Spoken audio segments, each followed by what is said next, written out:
everyone. They say school gives us education, but in reality, it gives us direction. Respected principal sir, guests, teachers, guardian, and all my friends. Today I am standing here with gratitude, carrying 2 years of memories. Today I would like to share some lines about my teachers, जिन्होंने सिर्फ पढ़ाया नहीं, पर एक अच्छा नागरिक का भी शेप दिया. यूनिट्स एंड डायमेंशन से शुरू हुआ फिजिक्स का सफर बहुत इंटरेस्टिंग था, जहां हर आंसर्स में यूनिट्स निकालना कंपलसरी रहा. अगर आंसर मैच नहीं करते तो रिद्धि दीदी जी के वर्ड्स याद आ जाते, बुद्धि विवेक का यूज करो आंसर आ जाएगा. जब कंपाउंड माइक्रोस्कोप तक पहुंचे तब समझ आया कि फिजिक्स सिर्फ चीजों को मैग्नीफाई नहीं करती, पर सोचने का नजरिया भी मैग्नीफाई करती है. रिद्धि दीदी जी का गाइडेंस इतना अच्छा है कि सर्किट हो या लाइफ, करंट हमेशा सही डायरेक्शन में फ्लो करता है.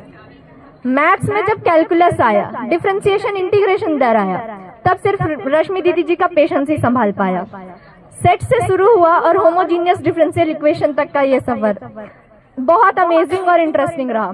टू बी ऑनेस्ट, लेकिन मैम का जो दिया जाता था गुड और वेरी गुड, उसके कारण मैथ्स बनाना स्टार्ट किए. और सिचुएशन कैसी भी रही, लेकिन मैम हमेशा इंटीग्रेशन के प्लस सी के जैसा हमेशा कांस्टेंट बनी रही.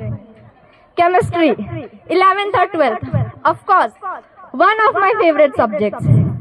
टेस्ट ट्यूब में सॉल्यूशन हो या दिमाग में कंफ्यूजन, सल्फ्यूरिक एसिड पी जाए या मोर सॉल्ट पी जाए, सनोजाचार्य जी सब संभाल लेते. इन्होंने केमिकल इक्वेशन के साथ साथ लाइफ भी बैलेंस करना सिखलाया. बायो के स्टूडेंट्स हो या ना हो, पर यशोदा दीदी जी का care common for all species रहा.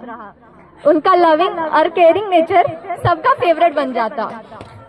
माइक्रो इकोनॉमिक्स से लेके मैक्रो इकोनॉमिक्स तक का सफर नीतू दीदी जी हमेशा साथ रही. डिमांड और सप्लाई का ग्राफ अगर मैच नहीं करता तो इनका गाइडेंस इक्विलिब्रियम पे ले आता. आज जब क्लास का मार्केट बंद हो रहा है तब हम लोग ये एडमिट कर रहे कि हाँ, भले वो सिंपल एडिशन था, लेकिन नेशनल इनकम हम सही से कैलकुलेट नहीं कर पाते थे. इकोनॉमिक्स के फादर भले एडम स्मिथ हैं, पर गॉड मदर ऑफ इकोनॉमिक्स तो नीतू दीदी जी हैं. इंग्लिश का बेस सत्यमाचार्य जी ने बनाया. बुक के लेसन्स को लाइफ के लेसन से कनेक्ट करके इंटरेस्टिंग बना दिया. योगेश आचार्य जी का नुक्कड़ नाटक लाइफ का नाटक सिखला गया. समराले मैदान में वो किया गया नाटक लाइफ टाइम याद रहेगा. इंग्लिश की जर्नी का लास्ट चैप्टर लिखा शिखा दीदी जी ने. प्यार, ग्रेस और एजुकेशनल भैया के वीडियोस के साथ चैप्टर्स और मोरल्स सब सिखला गए. हिस्ट्री के पेजेस कभी ड्राई ना लगे.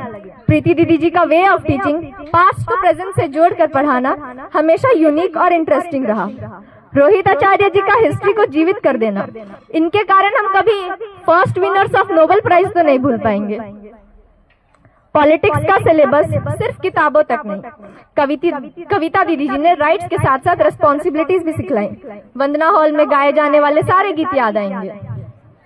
हिंदी की किताबों में जो अपनापन था वो रेणु दीदी जी के प्यार के साथ ही आता था. हर पार्ट के साथ एक प्यारी बात सिखाती थी. लाइब्रेरी सिर्फ बुक्स की जगह नहीं, रितेश आचार्य जी के साथ वो एक अलग ही वंडरलैंड बन जाती थी. हमारे स्कूल को सपोर्ट करने वाली, जिनके कारण स्कूल का स्केड्यूल हमेशा स्मूथली रन करता था, आरती दीदी जी को भी बहुत सारा थैंक यू.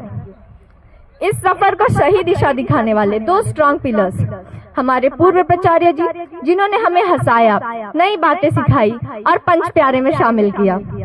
साथ ही साथ मैं हमारे वर्तमान प्राचार्य जी को भी धन्यवाद देना चाहती हूँ कि उन्होंने हमें डायरेक्शन दिया, डिसिप्लिन के साथ साथ एक अच्छे इंडिविजुअल बनाया. फेयरवेल होने के साथ स्कूल तो छूट जाएगा, पर 1 to 9 का टाइटल शायद ही भूल पाए. फ्लोरीन का टैगलाइन मिल गया, हाइड्रोजन, हीलियम और नियोबियम जैसे दोस्त. 14th May 2024 the very first day of school.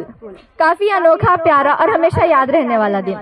1 साल 7 महीने और 5 दिन का ये ब्यूटीफुल चैप्टर लाइफ के बुक का सबसे फेवरेट चैप्टर रहेगा.